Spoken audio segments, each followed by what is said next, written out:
Ang paliparan ay puno ng karaniwang gulo.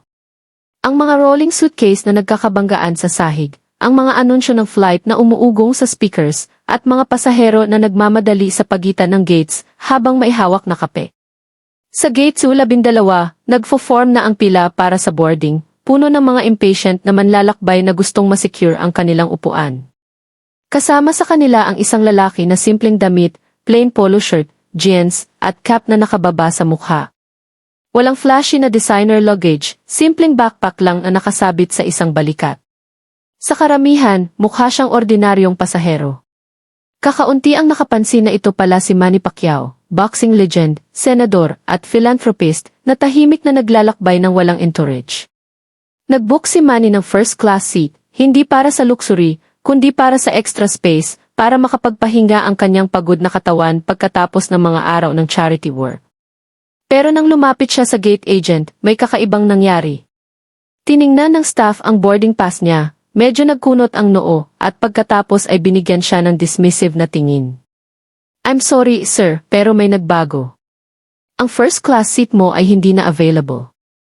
Kailangan mong umupo sa business class na lang." Matigas ang tono niya, walang sorry man lang, walang paliwanag. Ang mga pasahero sa paligid ay nagtaas ng kilay. May isang lalaki na bumulong, pinabababa nila siya. Kakaiba naman yan. Nanatiling kalmado si Manny. Hindi siya nagmalaki. Hindi niya inihayag kung sino siya. Sa simpleng tango lang, sumagot siya, "Okay lang." "Salamat." Pero hindi ganoon katahimik ang iba. May pasahero sa likod na bumulong, hindi ganyan tratuhin ang first-class customers. May mali dito. May isa pang humiti ng mapanlin lang, baka naman hindi siya mukhang mayaman. Habang tahimik na lumayo si Manny, nagsimulang magbulungan at mag-isip-isip ang mga pasahero. Ang iba ay nakakita lang ng ordinaryong lalaki na itinulak-tulak.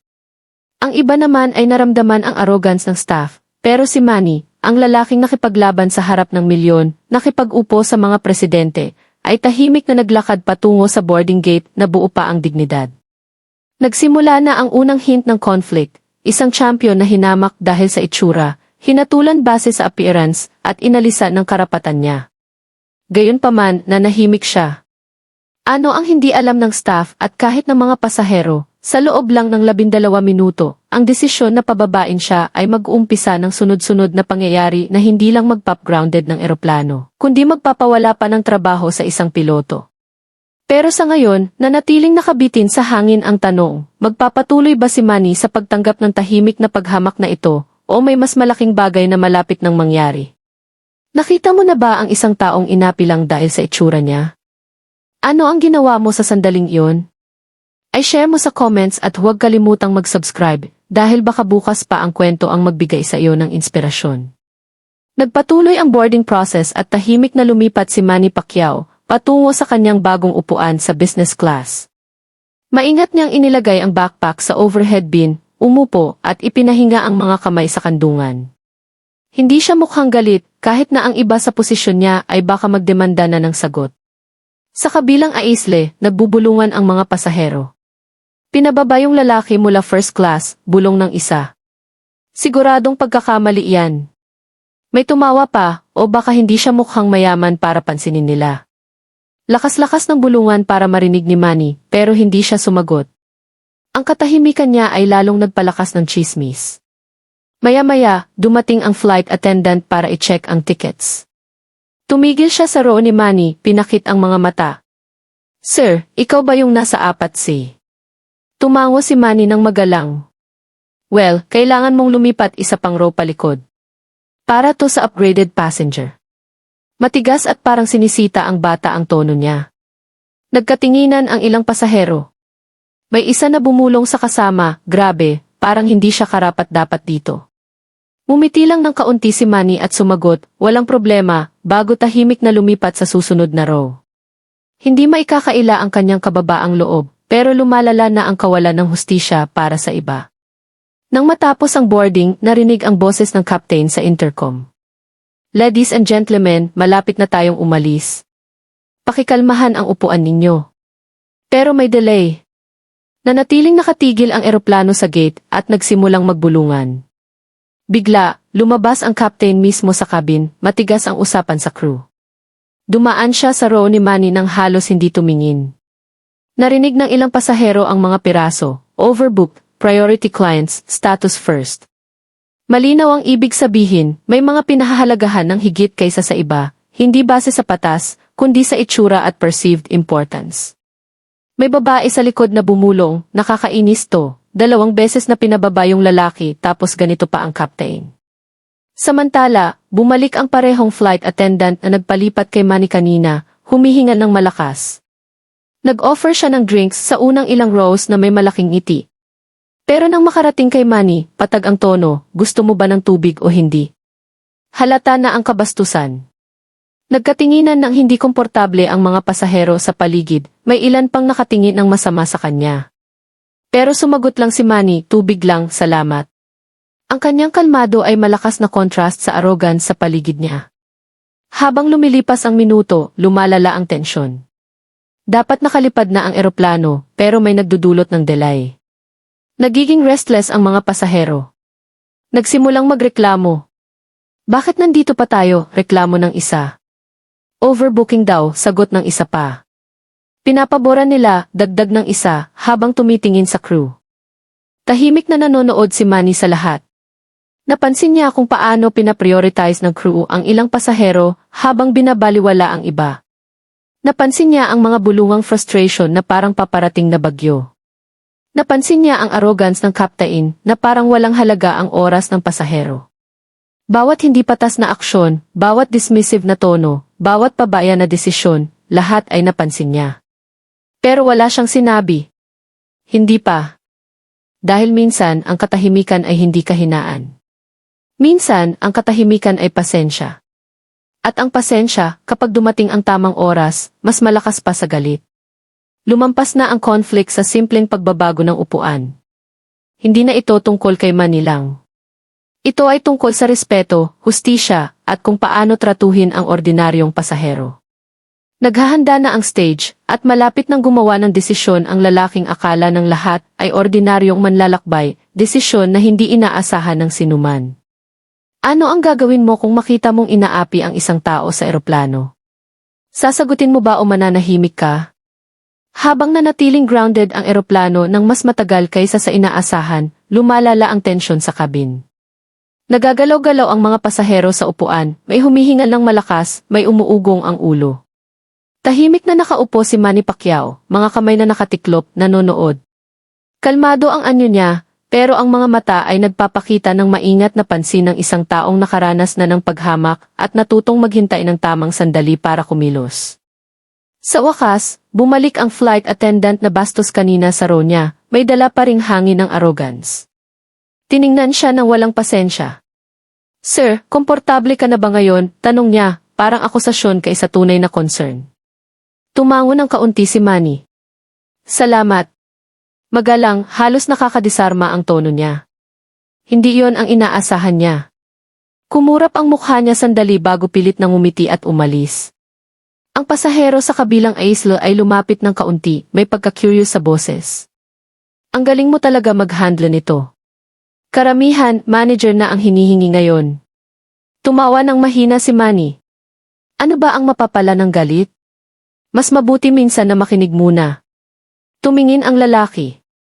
Pero 2 beses kanilang hinamak. Hindi ka ba nasaktan? Huminto si Manny, maingat na pinili ang mga salita. Ang respeto ay ibinibigay, hindi hinhingi. Kung hindi ibabalik, mas nagsasalita iyon tungkol sa kanila kaysa sa iyo. Nahuli ng usapan ang atensyon ng mga pasahero sa paligid na nagsimulang makinig. May mga tumango, parang tumama sa kanila ang tahimik na karunungan ni Manny. Ilang row palikod, may babaeng sumandal pasulong. Hindi talaga tama yon. Pinagalaw ka nila na parang wala kang halaga. Hindi nila gagawin iyon sasi. Umiti ng mahina si Manny. Respeto ba lang natin ang tao dahil sa title nila o dahil tao lang sila? Naging mas tahimik ang cabin. Ang malalambot niyang tanong ay parang umugong, nag-aanyaya sa lahat na mag-isip. Bigla, dumaan ang isa pang flight attendant na may tray ng drinks. Bigla siyang tumigil, tiningnan ang upuan ni Manny. Sir, kailangan mong ituwid ang upuan mo. Regulations. Matalas ang tono, kahit bahagya lang nakarecline ang upuan niya. Sumunod si Manny nang walang pag-aalinlangan. Siyempre. Umiling ang unang pasahero. Pinipili ka talaga nila. Umiling si Manny. Minsan, malupit ang trato ng tao sa iba dahil dala-dala nila ang sariling frustration. Baka matagal na araw nila. Baka hindi maganda ang buhay sa kanila. Sino ba ang nakakaalam? Nagulat ang mga nakikinig sa kanyang pakikiramay. Sa halip na ipagtanggol ang sarili, binibigyan niya ng benefit of the doubt ang crew. Pero may hindi inaasahan na nangyari. Isang batang cabin crew, siguro bago pa lang sa trabaho, lumapit nang may pag-aalinlangan kay Manny. Narinig niya ang mga naunang usapan at mukhang conflicted. Sa mahinang boses, tanong niya, "Sir, pwede po bang magtanong?" Tumango si Manny. Siyempre. Bakit po kayo kalmado? Karamihan, galit na, sigaw pa. Kayo, ngiti lang. Lumambot ang mga mata ni Manny. Dahil alam ko kung ano ang pakiramdam ng mapahamak kapag wala kang wala. At alam ko rin na ang galit ay nagdudulot lang ng higit na galit. Minsan, ang pinakamalakas na gawin ay manatiling mabait. Nagbago ang ekspresyon niya. Sa unang beses, may crew na natamaan ng kanyang kababaang loob. Binuksan niya ang bibig para magsalita pa, pero mabilis siyang natawag ng isa pang attendant at umalis. Ang lalaki sa kabilang aisle ay sumandal ulit. Hindi ka basta pasahero lang, no? Mumiti si Manny pero walang sinabi. Sa sandaling yon, nagsimulang makilala siya ng ilang pasahero. May bumulong, "Wait, si Manny Pacquiao ba yon?" Ang boxer, ang senador. May isa pang lumapit, pinagmasdan. Grabe, siya nga. Kumalat ang recognition na parang apoy sa tuyong damo, pero nanatiling tahimik si Manny, walang kumpirmasyon. Sa halip, bumaling siya sa lalaki sa kabilang aisle at tanong ng mahina, "Ano ang gagawin mo kung ikaw ang nasa lugar ko? Sasigaw ka ba para marinig, o maghihintay ka at hayaang lumabas ang katotohanan?" Nagdalawang isip ang lalaki, walang masagot. Nanatiling nakabitin sa hangin ang tanong, hindi lang para sa kanya, kundi sa lahat na nakarinig. Sa unang beses mula nang mag-board, nagsimulang magbanggaan ang arrogance ng crew sa lumalaking kamalayan ng mga pasahero. Ang kababaang loob ni Manny ay pinipilit ang mga tao na tumingin sa sarili, tanungin ang reaksyon at paghatol nila. Nagsimula na ang personal na interaksyon at malapit nang mabunyag ang mga nakatagong katotohanan sa likod ng flight na ito. Kung may humamak sa'yo sa publiko, lalaban ka ba agad o mananatiling kalmado tulad ni Manny? Sabihin mo sa comments. Baka ang kwento mo ang magbigay inspirasyon sa iba. Nanatiling grounded ang eroplano, pero sa loob ng cabin, may mas makabuluhang nangyayari. Nagsimulang maging mabigat sa lahat ang naunang arrogance ng senior crew, at ang kalmado ni Manny ay nakakaakit na ng tahimik na respeto. Bumalik ang batang flight attendant na lumapit kanina, ang nakapansin sa kanyang composure. Nagdalawang isip siya, tumingin sa paligid para siguradong walang nakikinig, saka lumapit ng kaunti. "Sir," bulong niya. "Pwede po bang personal na tanong?" Tumango si Manny. "CJ." Nanginginig ang boses niya. "Paano po kayo nakakapagtiis? Kapag inapi kayo, tinitingnan ng pababa, hindi po ba kayo gustong lumaban?" Umiti ng mainit si Manny. "Natuto ako na lahat may kwento. Ang mga nananakit sa iba, minsan sila rin ang nasasaktan. Hindi yon nagpapatawad sa ginawa, pero nakakatulong para maintindihan." Nilunok ng mahirap ng attendant. Sandali siyang mukhang conflicted, parang mailihim na pumipilit sa dibdib. Sa wakas, nagsalita siya. "Tama po kayo," mahina niyang sabi. "Lahat may kwento. Hindi ko madalas sinasabi yung sakin." Sumandal ng kaunti si Manny, nag-i-encourage. "Nakikinig ako." Tumingin siya sa sahig, tapos parang hindi na mapigilan ang mga salita. "Lumaki po ako sa maliit na probinsya," simula niya. "Umalis ang tatay ko noong bata pa ako. 3 trabaho ang nanay ko, pero kulang pa rin.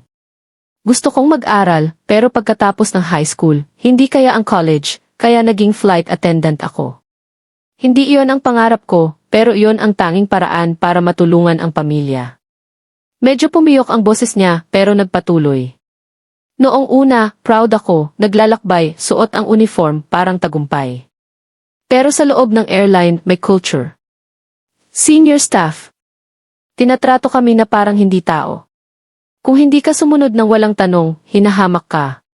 Kung may magreklamo sa'yo ang pasahero, kahit hindi patas, pinuputol ang sweldo mo. Kaya natututo kang umiti kahit namamatay ka sa loob. Naging mas tahimik ang cabin. Ang mga pasahero sa paligid ay nakikinig, nagpapanggap na hindi. Pero nakakaakit ang kanyang katapatan. Nagpatuloy siya, minsan, ina-upgrade nila ang mayayaman o mukhang importante, kahit hindi deserving.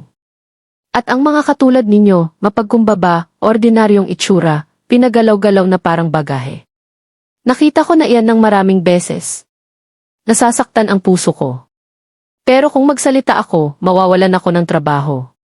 Makinig ng mabuti si Manny, puno ng malalim na pakikiramay ang mukha. Tumango siya ng dahan-dahan. Siguradong mahirap yon para sa'yo. Nangingislap ang luha sa mga mata niya. Gusto kong maging mas mabuti. Pero ang trabahong to, nakakulong sakin. Nag-aaral na ang kapatid ko dahil sa sweldo ko.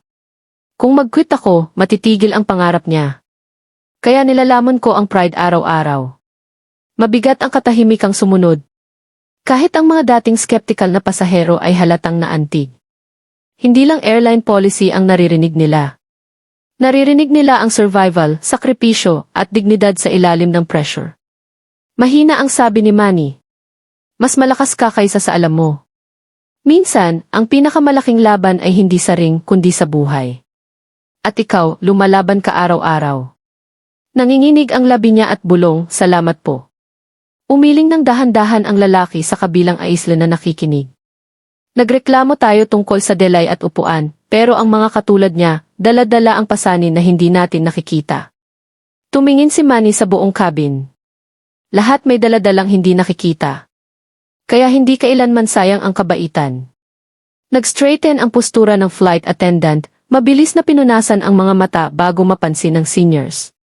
Pero sa unang beses, mukha siyang magaan, parang nabahagi ang bigat.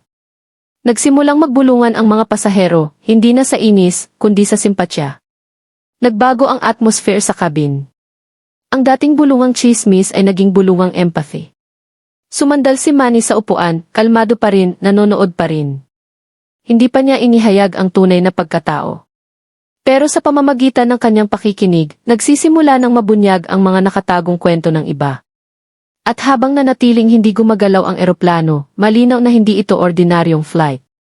Nagsisimula ng lumabas ang katotohanan ng mga pakikibaka ng mga tao, pasahero man o crew. At malapit nang harapin ng mga otoridad na akala nila, hindi matitinag ang realidad na hindi nila makontrol. Kilala mo ba ang isang taong isinakripisyo ang sariling pangarap para sa kinabukasan ng pamilya? I share ang kwento nila sa comments. Baka ma-honor natin sila sa video ngayon. Hindi na puno ng walang kwentang chika o restless na reklamo ang cabin. Sa halip, may kakaibang katahimikan, parang naghihintay ang lahat ng masira ang tensyon. Tahimik na nakaupo si Manny, hindi nagbago ang kalmadong anyo. Pero sa likod ng mga matalas na mata, pinagsasama-sama niya ang mga piraso, ang bastos na trato na natanggap niya, ang luha ng batang flight attendant, ang nerbiyos sa boses niya kapag nagkwento tungkol sa unfair hierarchies. Lahat ay nagpapahiwatig ng mas malalim na problema. At ngayon, handa nang lumabas ang katotohanan. Naglakad pababa ang senior steward sa isla, sinusuri ang mga pasahero na parang general na nag-iinspeksyon sa tropa. Matigas ang tono niya na pumutol sa hangin. Ladies and gentlemen, humihingi kami ng paumanhin sa delay. Pakikalmahan pa rin.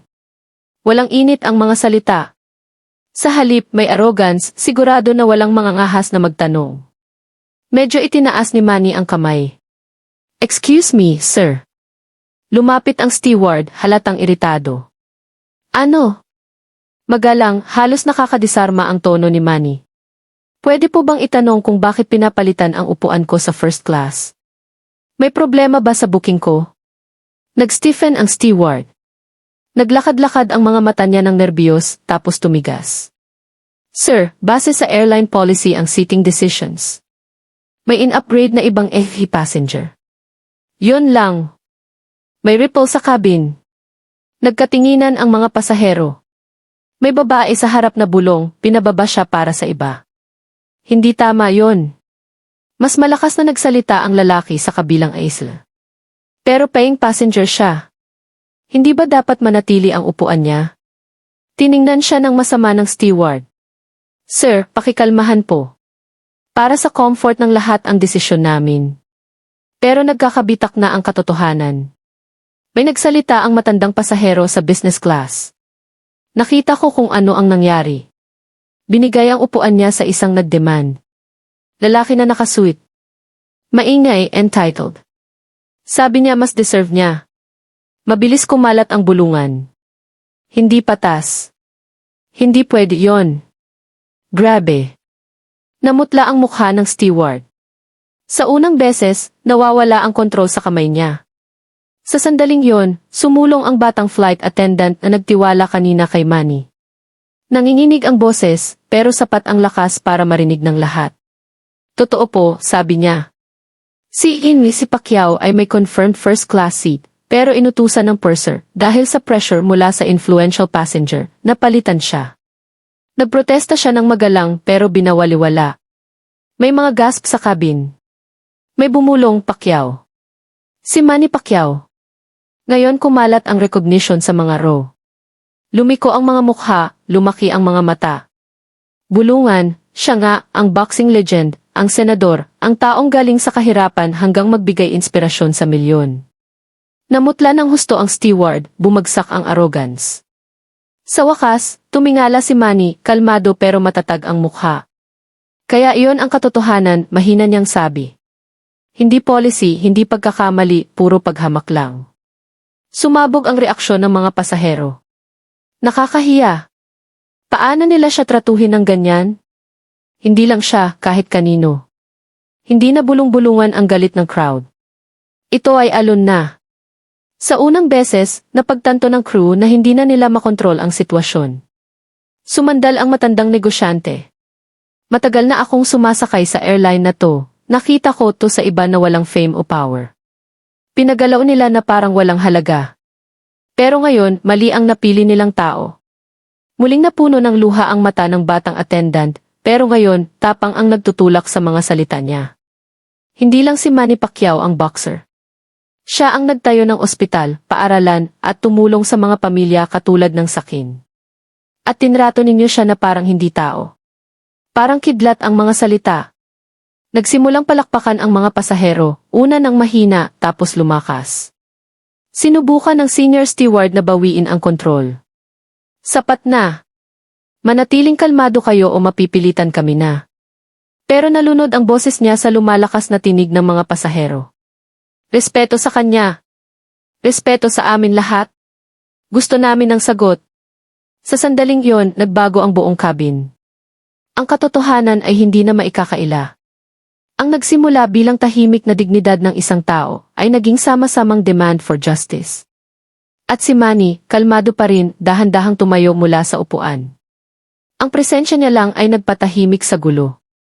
Hindi ako humingi ng special treatment, sabi niya, matatag ang boses. Humingi lang ako ng respeto, hindi dahil kung sino ako, kundi dahil lahat dito ay may karapatan dito. Nakabitin ng makapangyarihan at hindi matitinag ang mga salita sa hangin.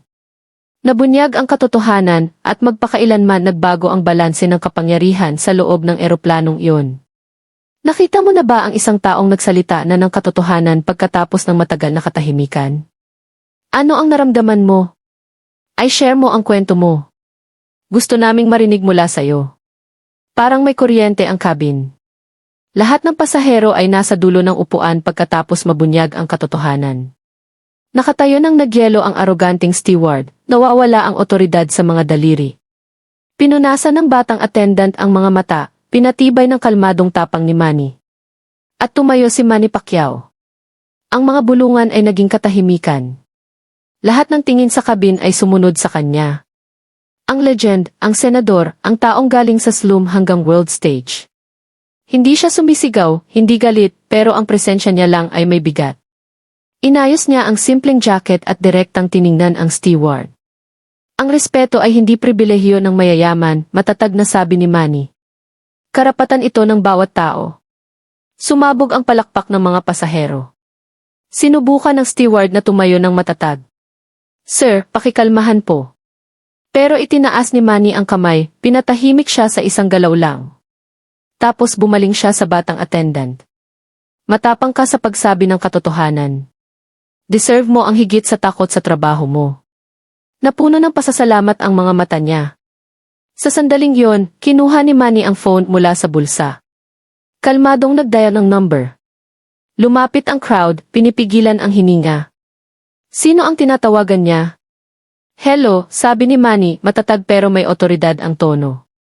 Si Senator Pacquiao ito. Nasa board ako ng flight 387. Nadelay ang eroplano dahil sa internal issues.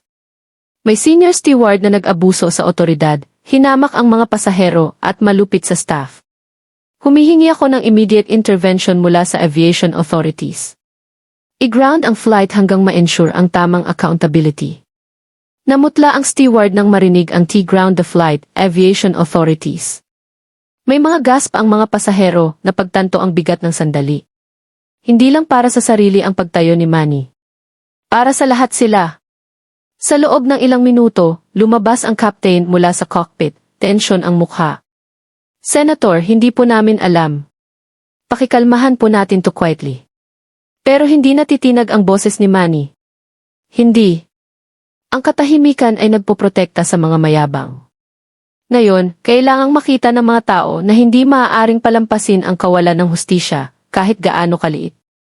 Nagdalawang isip ang captain tapos tumango ng may pag-aalinlangan. Naiintindihan po. May mga gasp sa cabin. Napagtanto ng mga pasahero na tunay ngang nag-ground ang eroplano. Nagkamali ang steward, namumula. Sir, pakikalmahan po. Sumusunod lang po ako sa procedure. Tiningnan siya ni Manny. Ang procedure ay hindi nangangahulugang pahamakin ang tao. Ang procedure ay hindi nangangahulugang magnakaw ng dignidad. Utang mo sa crew at sa bawat pasahero rito ang isang paumanhin. Nanginginig ang labi ng lalaki. Sa unang beses, nawala ang arogan sa mga mata niya. Yumuko siya. Papaumanhin po. Sumabog ang palakpak sa cabin. Mas malakas ngayon taos puso at emosyonal. Pero hindi pa tapos si Manny.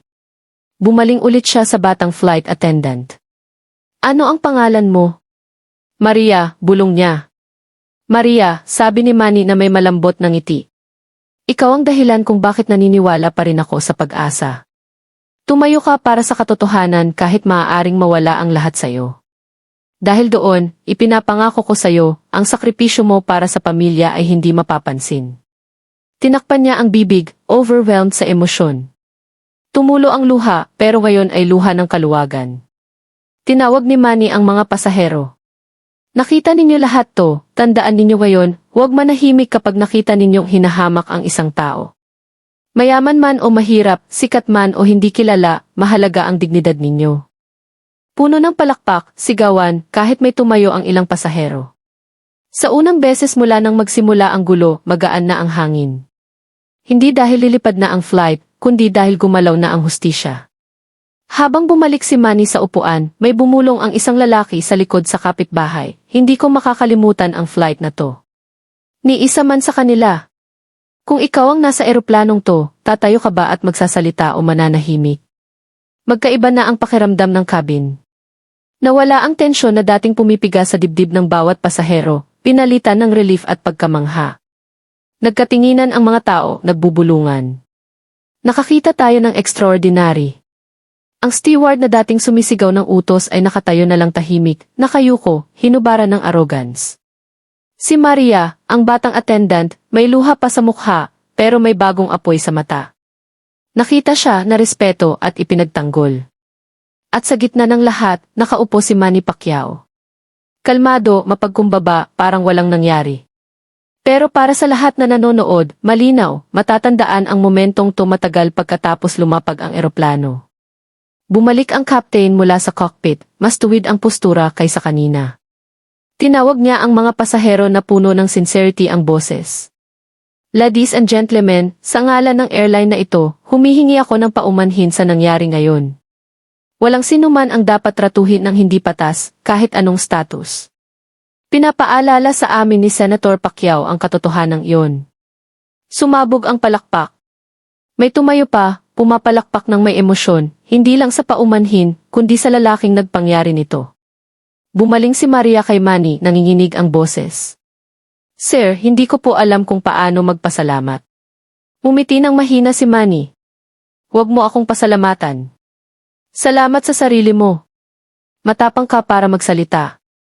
Binigay mo sa akin ang katotohanan.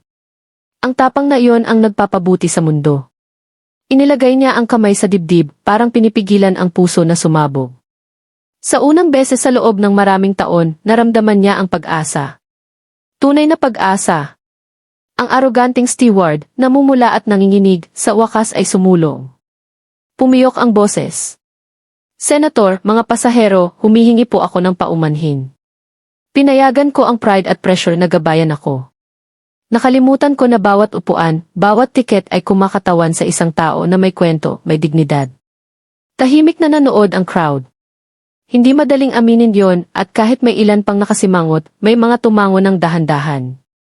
May bumulong, at least natuto siya. Tumayo ulit si Manny, puno ng bigat ng karanasan at kababaang loob ang mga salita. Mahalaga ang paumanhin pero mas mahalaga ang pagbabago. Huwag kalimutan, libre ang respeto, pero ang kawalan nito ay nagkakahalaga ng higit sa inaakala mo. Sumabog ulit ang palakpak sa kabin, mas malakas kaysa dati, puno ng sama-samang pakiramdam na na-restore ang hustisya. Kahit ang kaptain ay naglagay ng kamay sa dibdib habang bumalik si Manny sa upuan. Sumandal ang matandang negosyante sa easel. Senator, ngayon hindi mo lang na-ground ang eroplano, na-ground mo rin ang arrogance. Pinapaalala mo sa amin ang halaga ng kababaang loob.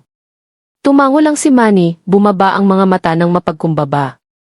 Para sa kanya, hindi tungkol sa spotlight o recognition. Tungkol ito sa pagdepensa sa dignidad, man sa batang attendant, mahirap na manggagawa, o kahit estranghero sa eroplano. Nang sa wakas ay umugong ang makina at handa nang magtaksi ang eroplano, wala nang frustration tungkol sa delay. Sa halip, may pakiramdam ng pride sa mga pasahero. Dadalhin nila ang kwentong ito, ikukwento hindi bilang abala, kundi bilang aral sa tapang, respeto, at hustisya. Habang tumaas ang eroplano sa langit, bulong ni Maria sa sarili. Minsan, ang mga anghel ay nagsusuot ng boxing gloves. At siguro sa sandaling yon, naniniwala rin ang lahat sa board dito. Kung naantig ang puso mo sa kwentong ito, huwag kalimutang like, share, at mag-subscribe. Sabihin mo sa comments kung saan ka nanonood sa mundo. Dahil mahalaga ang kwento mo. Mahalaga ang boses mo. At tulad ng ipinakita ni Manny ngayon, kahit ang pinakamaliit na respeto ay maaaring magbago ng lahat.